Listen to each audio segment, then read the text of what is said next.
The next talk, Opt Green, coordinating a Windows 10 to Linux upcycling campaign across free software communities worldwide, will be translated from English to German. Our speaker is Joseph. He works for KDE Eco Initiative, focused on sustainability and eco-design. He would like you to get inspired to think big and act boldly as a unified community by this talk, where he will tell you why extending hardware's operating life with free software is good for you and better for the environment. So give it up for Joseph. Thank you. Thanks for coming so early in the morning. You can follow us on Mastodon at be4foss at floss.social. And all of our slides are available at the repository. Here's a QR code, or you can follow the link. Before we get started, I usually like to ask a couple of questions. Who here uses Windows or knows someone who uses Windows? Okay, most people in the room, good. Who here knows someone who continues to use their computer with an outdated operating system? Okay, you're in the right place. I want exactly you here. Okay, so I'm going to get started by presenting a little bit why this matters. Many of you may know the dog in a burning room meme, where the dog says, "This is fine." The cartoon artist updated the comic shortly after that with a version in which this is not fine. And the dog, as you see here, realizes the room is on fire, screams, "This is not fine. Oh my God, everything's on fire. What the hell is my problem?" We are in that situation now. We are in a climate crisis.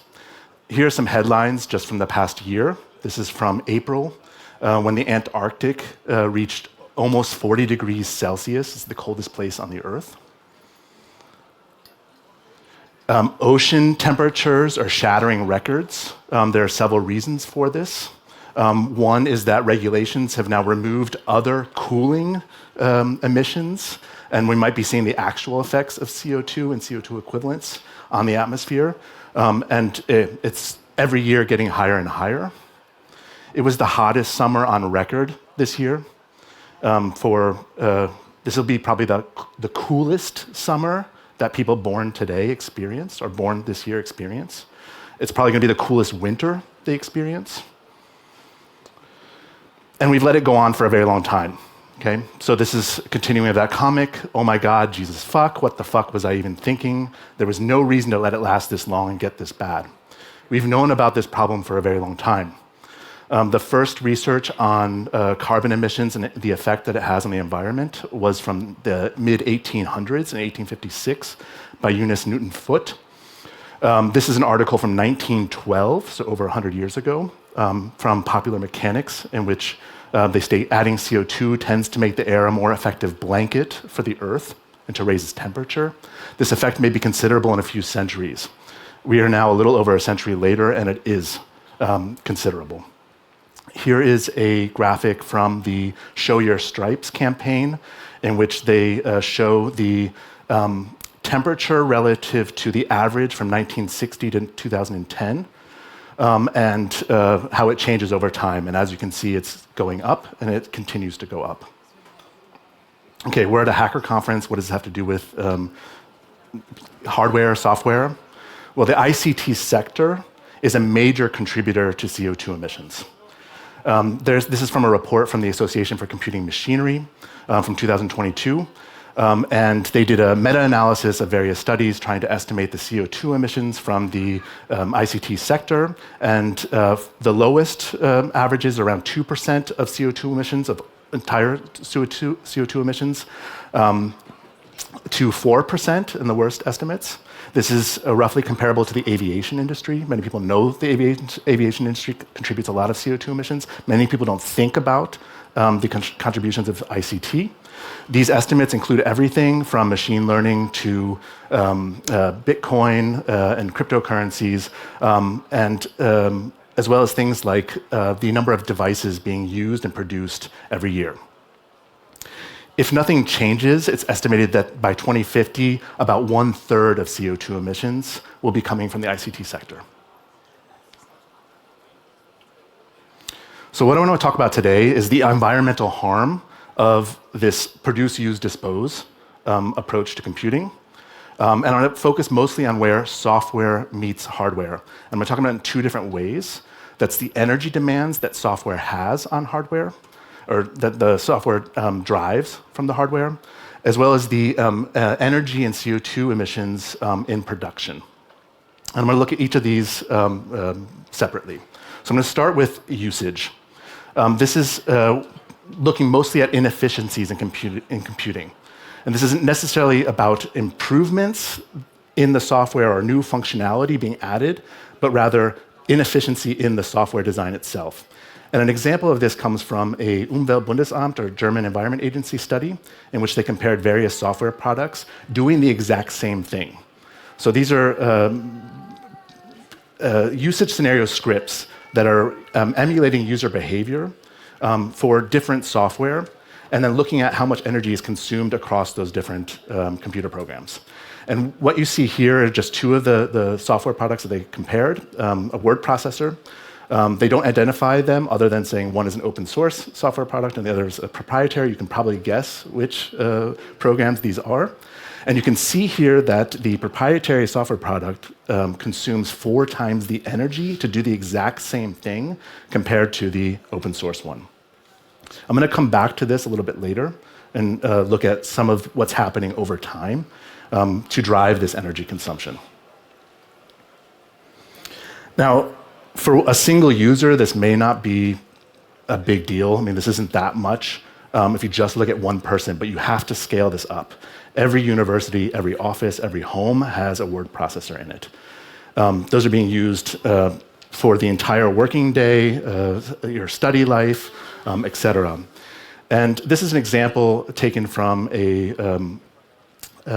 researcher, Detlev Toms, in which there's just a 10 watt second increase, which is about a 1 CPU second increase in a process. If you multiply that out by 1.5 million users, which isn't that many users, and you assume this increase is relevant 20 times a day for 230 working days a year, you're talking about 19 megawatt hours of energy consumption. That's about the equivalent of driving an electric vehicle from Paris to Shanghai and back 6 times. And this is for a single CPU second increase. Now, that's only 1.5 million users and one very simple change. If you can imagine doing several of these changes and multiplying that out by billions of users, you're easily talking about the energy consumption of entire cities. Okay, so inefficiencies in computing are driving environmental harm. So is the disposal of our devices. In 2015, Achim Steiner from the United Nations Environmental Program referred to a tsunami of e-waste rolling out over the world. In 2016, we produced about 45 million metric tons of e-waste. If you were to make Eiffel Towers out of that material, you could build 4,500 Eiffel Towers. And it's only increasing. 2022 was about 62 million metric tons. It's estimated by 2030 it'll be 82 million metric tons. The World Economic Forum says that e-waste is the fastest growing waste stream in the world. And it has huge environmental impacts. So this is a statue, many of you may know this, is the WE person, the Waste Electrical and Electronic Equipment person. It's an awareness-raising campaign related to the directive that was adopted in the EU in the early 2000s. This is built out of the e-waste for the average British citizen's device generation over a lifetime. So I think it was 3.3 tons of e-waste, and the statue goes about 7 meters tall. So when our e-waste doesn't become art, it ends up in landfills in some cases. In landfills, it only makes up 2% of the waste, but it's 70% of the toxic waste. When it ends up in a treatment center, like this one here in Ghana, this is in Agbog Bloshi, which is one of the biggest e-waste recycling centers in the world. It, in the best case, pollutes the air, soil, and water. In the worst case, is poisoning the people working there, as well as the people living downstream and the animals. This is a picture from what are called burners. This is when they burn the cables to get the copper out of them. And this is particularly destructive. Okay, so that's disposal. And now if we want to look at production. So when you dispose your device, you buy a new one. And this is probably the worst environmental impact in terms of CO2 emissions of everything we've talked about so far. The production has a disproportionate contribution of the CO2 emissions over a device's lifetime. So this is first looking at the energy consumption estimated by the International Energy Agency. The ICT sector uses about 8 to 9% of the total energy. And of that, half of the energy is just in manufacturing. If you focus in on the individual devices, this is an interesting graph looking at the proportion of CO2 equivalents by device. Blue is usage, orange is production. And you can see here that in all cases, production is roughly 75+%, in some cases almost 100% of the CO2 emissions over that device's lifetime. That embodied carbon, when you discard a device, means that you've wasted all of the CO2 for nothing, right? You're now producing a new device and contributing even more CO2. A German Environment Agency study from 2012 tried to look at what is that sweet spot when replacing an old, inefficient device is worth it. And what they find, assuming a 10% increase in energy efficiency, that the replacement of the older device can only be justified after 33 to 89 years. Okay? How many people use computers that are 30 years old? Anyone here? How many people use computers that are 20 years old? Yeah? How many people use computers that are 10 years old? Okay, good. You guys are ahead of the average. There are also huge social costs related to device production, including human rights violations. So this is a picture from an article about the Supply Chain Due Diligence Act, which is a directive to make sure that companies are responsible for their supply chains, which I think if it were really enforced would mean probably no smartphones could be sold because, for example, cobalt mining often uses child labor. In places like the Democratic Republic of the Congo. So device production is a huge aspect of this. Okay, so now we're going to focus on what exactly does software have to do with this. So software design can contribute to devices being less efficient, can contribute to the devices being used up and worn down more quickly because you're using it more. As well as then you have to throw that device away and get a new one. You might have seen a warning, or maybe your friends or family device doesn't meet the minimum system requirements because the demands of that software are getting higher and higher. Or you might have planned obsolescence, like this device is no longer supported. And the result is that you have unnecessarily high energy consumption, new device, or functioning devices discarded as e-waste, and you're producing and shipping new devices. So let's go back to this comparison here and think about where some of that is coming from. This is actually from a talk from the 36 CCC in 2019. And this is a graph looking at that same energy consumption of the two software products, but now you have the power on the y-axis and time on the x-axis. And I'm going to focus here on the moment when the document is saved. That's that blue line there. And what you can see here is that the open source software product, after the document, the command has been given to save, there's a bit of a spike to then perform that action, and then it goes idle. In the proprietary software product, you see that the software keeps doing things. They don't say what it's doing in the report that this comes from, but I can imagine it's something like telemetry. It doesn't have to be, but it could be. This kind of software design is typical in many of the proprietary products that we use. They are tracking us and analyzing us for their own purposes. This isn't necessarily for you. It might be in some cases, but in most cases, it's for their own benefit. This kind of ad and tracking has a huge energy profile. This is from a study looking at the energy consumption of unwanted data use in the EU. This is an estimate of the energy consumed from ads and tracking that users would opt out of if they could, but they can't. And what they find, so there's about 60% of respondents said that they would opt out of ads and tracking. And just in the EU, that energy consumption would be about the energy consumption of a small city like Lisbon or Turin in 1 year. Okay, and this is for something that people don't want. And then you have planned obsolescence and abandonware for software driving e-waste. This is an example from Mac OS. This is Intel chips are slowly being phased out from the new releases of their operating system.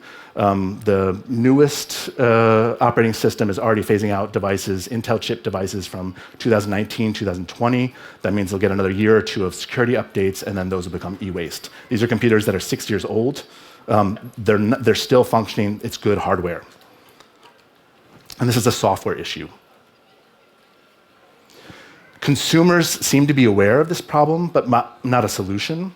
This is from a Eurobarometer poll in which they asked people about their usage of digital devices and found that many people would like to use their devices for at least 5 years. And their reasons for purchasing a new device are related to a performance decrease, which in many cases will be a software issue, or applications stop working. Now, all those people who raise their hand that know people that use out-of-date operating systems, they've probably had those people who use those operating systems after security updates have stopped. They will no longer be able to keep using their software. I imagine this is happening in this case. They don't say that, but I can imagine that's one of the reasons that their software has stopped working on their old device. So free software is a solution. And the reason is because free software, with its user autonomy and transparency inherent to the software by design, allows it to be repaired and extended to do new things. That means you can interrupt this linear model of produce, use, and dispose. You can make your software more efficient, so you can run it for longer and on older devices. You can reuse the software, so that you can reuse devices with software in ways that it was never intended. You can take an old piece of hardware and do something new with it, like make a gaming console out of it. You can also recycle the software for new devices. There's a really good example with Asahi Linux, which are reverse engineering the M-series chips from Apple in order to run Linux on it. And they have taken the entire software stack of KDE so that they can run a fully functioning operating system on these brand new devices. And the reason that's possible is because the software is free software. They're allowed to do that. They can take it and use it in ways that maybe we never expected. And that means that when you go down that linear model, then you can use it for longer, use that hardware for longer, and reuse it in ways that was never intended. Proprietary software, by comparison, puts dependencies on all of those actions. You're dependent on the vendor in order to do that, which means you may not be able to use it for longer. You may not be able to reuse the device in ways that weren't intended, or recycle the software to do new things with it.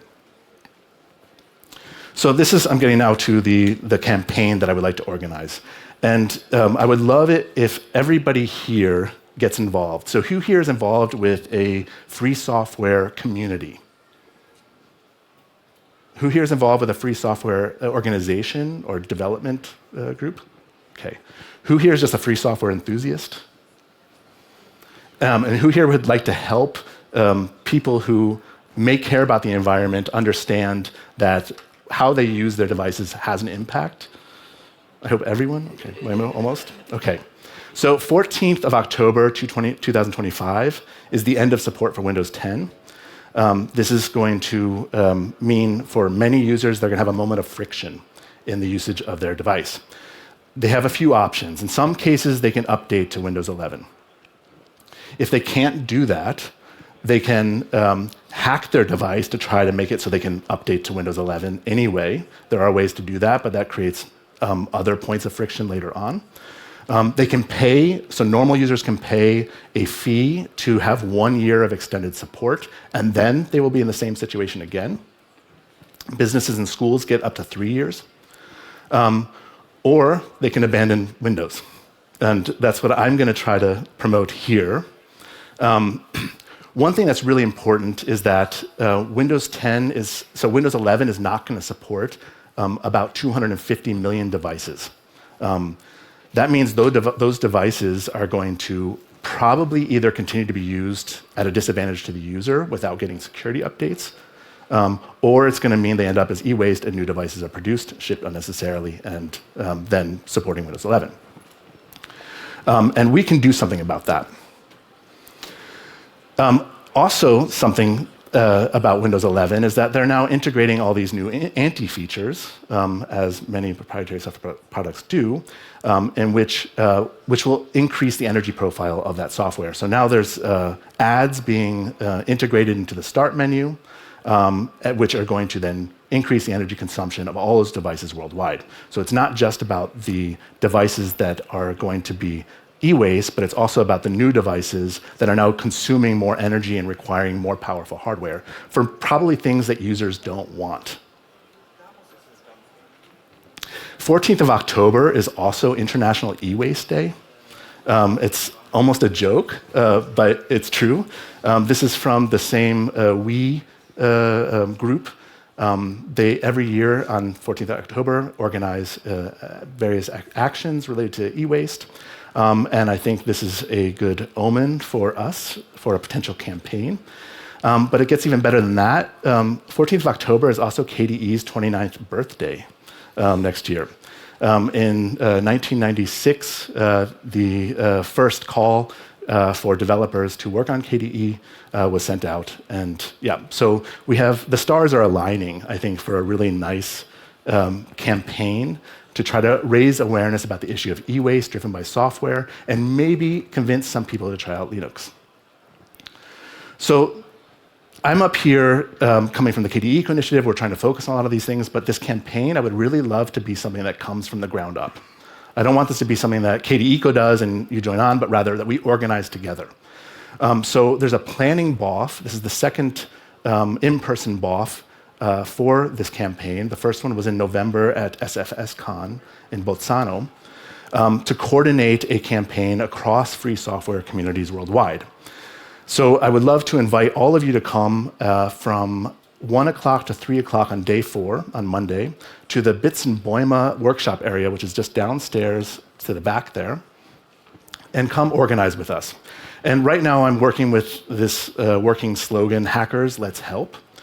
One of the things that we talked about in the first BOF, which we still need to work out, is what exactly is our target audience for this campaign? And one inspiration for me is the Day We Fight Back protest. Who here remembers that campaign? Anyone? Okay, one person. So it was a protest that happened 10 years ago, in 2014, to fight back against surveillance from the NSA in the wake of the Snowden revelations. And about 6,000 different organizations participated, and they put a banner on their website stating on this one day, sometime in February, we're sick and tired of surveillance, let's do something about it. So I was thinking it'd be nice if we could have some sort of unified voice from free software communities about the issue of software-driven e-waste and the environmental impact driven by software, where we can have across maybe our websites or in our materials, or if we have newsletters, where we have a moment where we try to send out to all of our users and followers, hey, this is an issue, we can do something about this. And one idea that we had in that first BOF is trying to target people who may be already a bit tech savvy, concerned about the environment, and willing to help others. So who here has helped their family or friends install Linux at some point? Yeah, so many of us here. Who here has had a good experience doing that?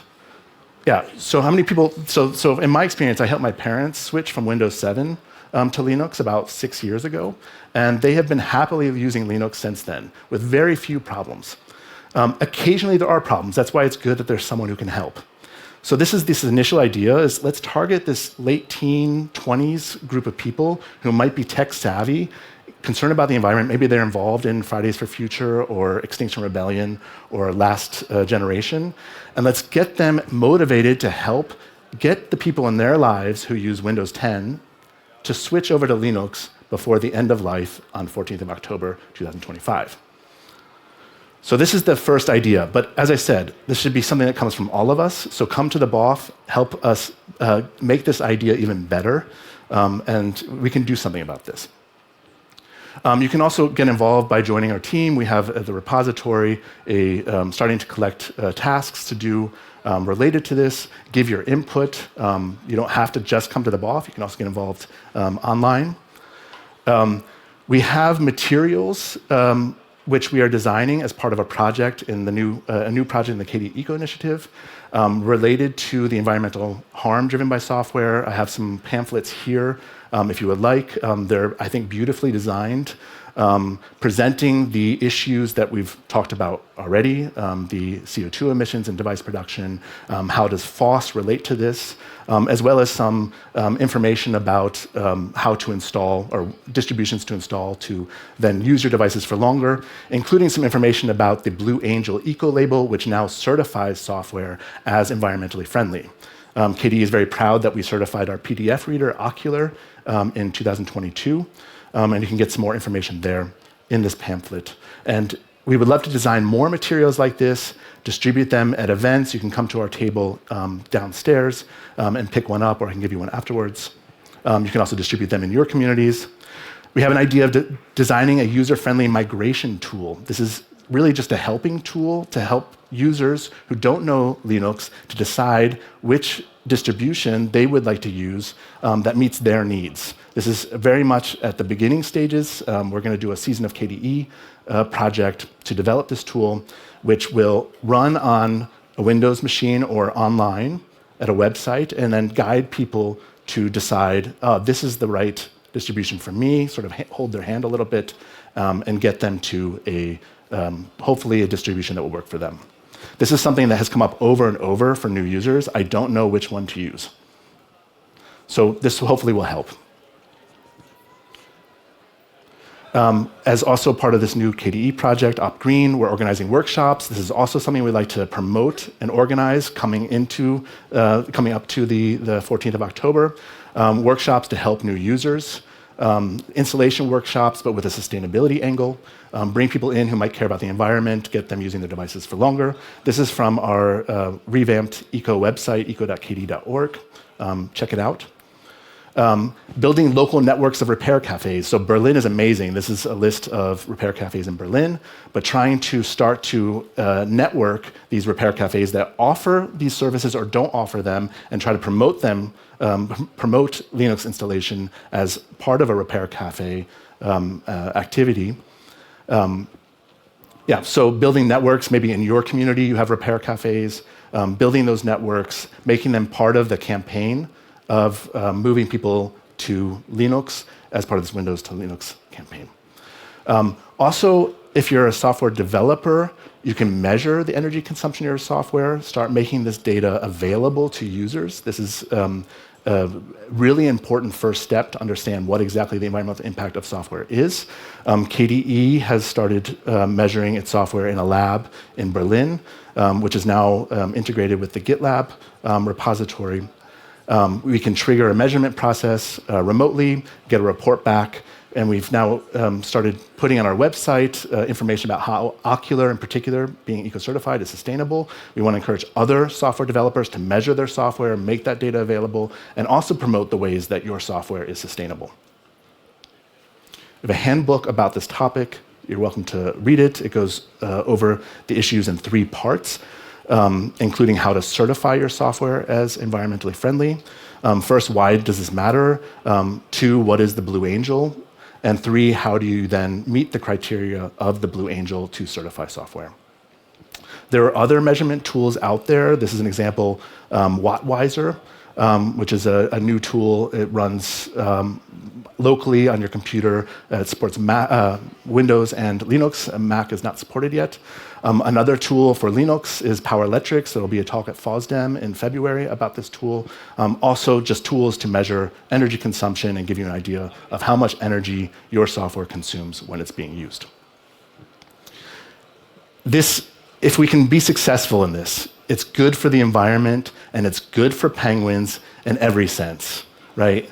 And it's good for GNUs, and it's good for geckos, and it's good for dragons, good for all of the other mascots that we have in the Linux world.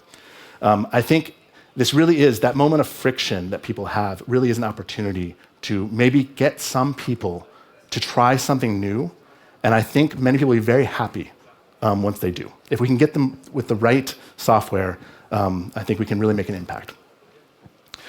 We have a workshop tomorrow, Bring It Back to Life. That's what we're starting to call these upcycling workshops.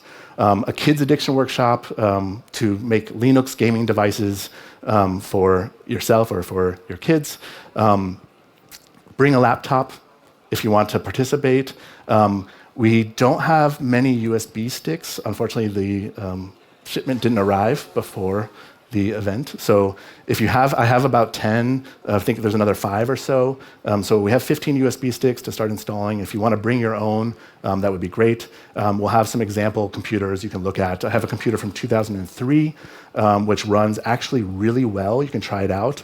And you can put gcompris on there. It's a kids game. Give it to your kids from 3 to 10. I have a device from 2009 running a Linux gaming specific distribution, which is also pretty cool. Come check it out and maybe install something of your own. You can learn more about the KDE Eco Initiative. There's a just published article in German in Linux Magazine about it. So check it out if you want to learn more about us. And just a final note that the project Opt Green for KDE Eco is funded by the German Environment Agency and the BMUV, and we're very thankful for that funding. So thank you.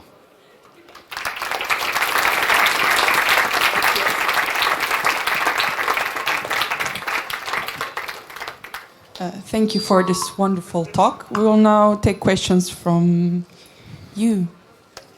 Any questions? Raise your hand. Yeah.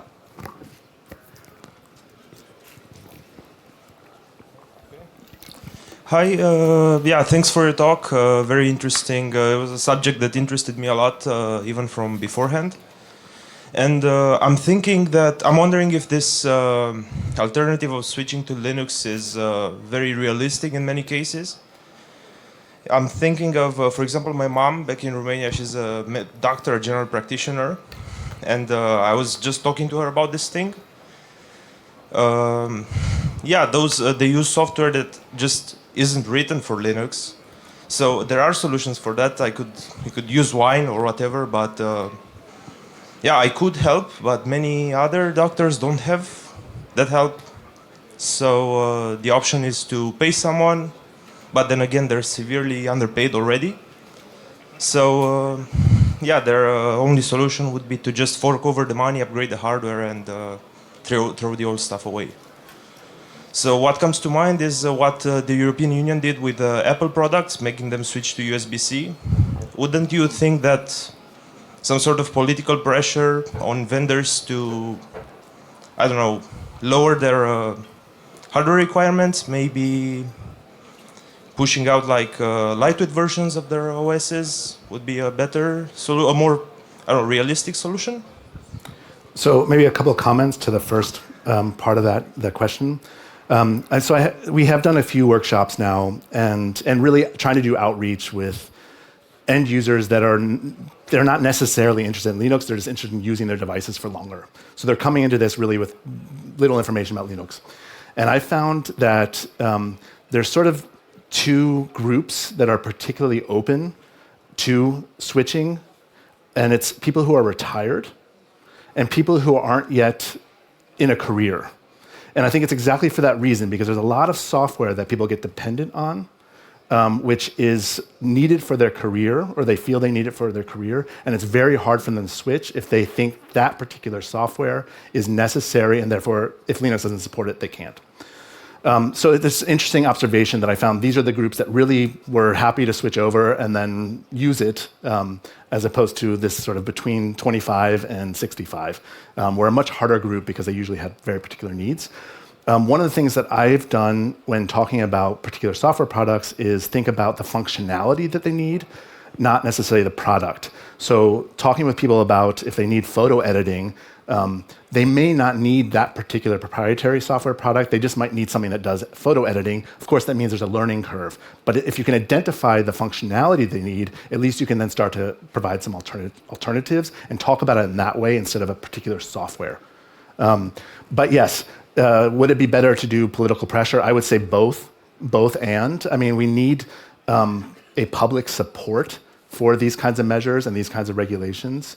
So I think there is a need to get people aware of these issues so that there is political pressure, and there's only so much we can do. So I would love it if someone does do that kind of lobbying, perhaps FSFE or other sort of lobbying groups that do political campaigns. Perhaps we can coordinate something and put some more pressure from a government side in regulating these things. Yeah, hi. So my question would be that the compatibility with what we have on, let's say, Windows, the entire Office suite, many times we see with LibreOffice and other tools, they are not one-to-one compatible, right? The issue would be that, let's say, a normal retired person, of course, can use that, but let's suppose there's a legal document in doc and somebody tries to open that legal document in LibreOffice, let's say, and something breaks, right? So people are scared now, they won't risk their business or any legal decision because of this incompatibility. And it's also debated why we can't have a one-to-one compatibility. It's not that, let's say, that LibreOffice is bad and all. It's a conscious decision on their side to not, let's say, be a one-to-one map to something proprietary from Windows. So I think this kind of a gap somehow we need to close if we want these kinds of endeavors to be successful, to get out of that ideology that something is proprietary, we will not follow them. Otherwise, it's very difficult to convince people to move to the free open source version. So luckily, from what I understand, Microsoft has filled that gap themselves by making a web-based version of Microsoft Word. And if it's web-based, from what I understand, that should work fine on Linux. I don't have any experience with this. It works. So that particular example may have already been successfully resolved by having a web-based version of their software. Another thing just to comment on that is nice about the Blue Angel criteria for eco-certifying software is one of the criteria is support for open data formats. And it's exactly for this kind of compatibility thing that you can get locked into a particular software product because of the data format itself, and trying to make a more holistic understanding of what a sustainable, environmentally sustainable software ecosystem looks like includes being able to switch software products because one software product consumes more energy, right? And just a note about the issue of interoperability in data formats. I think it's an interesting and a nice aspect of the Blue Angel eco-label. We will take a question online. A question from the internet. Do you have estimations for the e-waste pile cost by mobile devices? I noticed mostly from your questions that most frequent e-wastes are Apple iPhones. Are there any projects to bring those back to life? So Apple smartphones cannot be brought back to life because their bootloaders are locked down. And there's no way to boot an alternative operating system. This is something that I think there should be a political pressure to, if Apple doesn't support or any company stops supporting a piece of hardware, it should be at least possible to boot something else on that hardware. I think this is something that, to me, is an obvious thing to regulate. But so Apple iPhones, we can't do anything with. At some of our upcycling workshops, we've had people who can help with smartphone upcycling for Android or other smartphones that allow booting for alternative operating systems. But it's something that we don't offer at every workshop. It's something we would like to offer. But there are alternatives out there.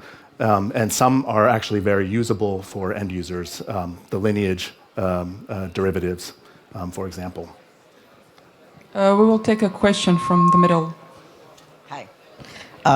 So this is thinking more about the BOF on Monday, but what are some of the most immediate things that you need help with to get the Windows 10 to Linux upcycling campaign off the ground? What kind of things are you looking for? What kind of support do you need? Is there a way that people who are not programmers, for instance, can get involved? What would be the most useful? So I think having a website for this campaign would be very useful, and that's something that can be done soon, and hopefully then be a central place. I want it to be something that's neutral, because I want this to be a free software community project. So I don't think it's appropriate to put it as a KDE Eco website, but rather a neutral website. So that would be something. Design of materials as a non-coding type thing would be very helpful. I think anything that helps users migrate, so something like this tool, if you are a developer and want to work on a tool like this, I think that would be very helpful, or help with the website aspect of this kind of tool. So I would say those are maybe 3 things that would be good. But the most important thing is, if you're involved in free software, come to the BOF and start helping out to get this project off the ground. Question from the front, and then another one from online. Sorry, I missed parts of the talk. I hope I don't double any question. I'm working in a German school, and I'm fighting for open software using there. And it's really a fight, because on a daily basis things are getting worse. We have this monstrum money burning machine called Digitalpakt. So a lot of money is put into schools, and in terms of things getting worse, they're not even buying Windows, but Apple.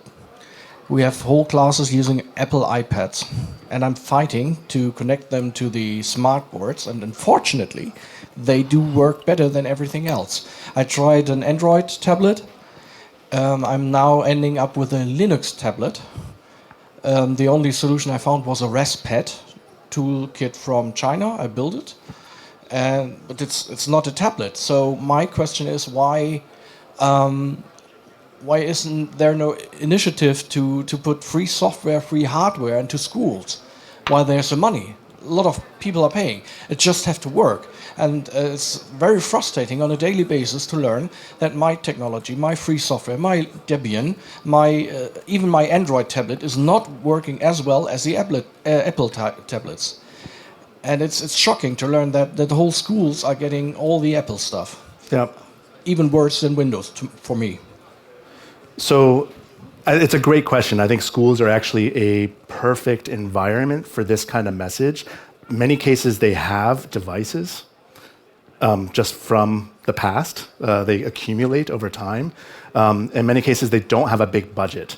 And we can kind of get in there and potentially offer something, but we need to offer the right thing. I know there are projects like Primtux, which is a French-based project. I think the Framasoft people are involved with it, trying to make a software stack just for educational purposes based on Linux. I think things like that are good. There's the Cyber for EDU downstairs that I wanted to talk to at some point. But I think that's a really good use case that would be important to target. Then talk with us, and let's see if we can do something. And I know we have KDE contributors who are, for example, the gcompree developers are mostly teachers. Many of them are not developers that are contributing to this software stack. And perhaps there's people in our community that can help out in your community, and maybe we can make some networks there to try to target. And we have done a couple of upcycling workshops in schools already, and there's definitely a lot of interest in Hanover in particular. So perhaps we can figure out something that could be beneficial to both of us. You're welcome. Well, there's another question from the internet. How can monopolies like Autodesk be coaxed to release Linux versions on their software? AutoCAD is one of these softwares that is a big argument against switching to Linux. I don't have an answer to that. Does anyone have an answer or an idea of how we can... So FreeCAD, there's maybe alternatives, but is there a way we can... So I've also had this problem where someone says, I would love to use Linux, but I need X software. It doesn't run it. How do we change that? I don't know. I mean, part of it is if we get enough people using Linux, maybe they'll start to feel that they need to support Linux. But yeah, Kieran? So flood them with complaints or support tickets of why can't I use this on a device on my operating system? Yeah. Say it again. More success in Highlander. or have more successful alternatives like Blender or FreeCAD was an example here. Yeah, I don't have a good answer to that. So, Last question? No, I guess everything has been cleared up. You are enthusiastic enough to join Joseph. I have a question in for his you quest? all. Okay. Who is going to come to the BOF on Monday? Raise your hand. Some people here. Okay, good. Yeah, come. I'm holding you to it. Thank you, and thank you for coming. Thank you all.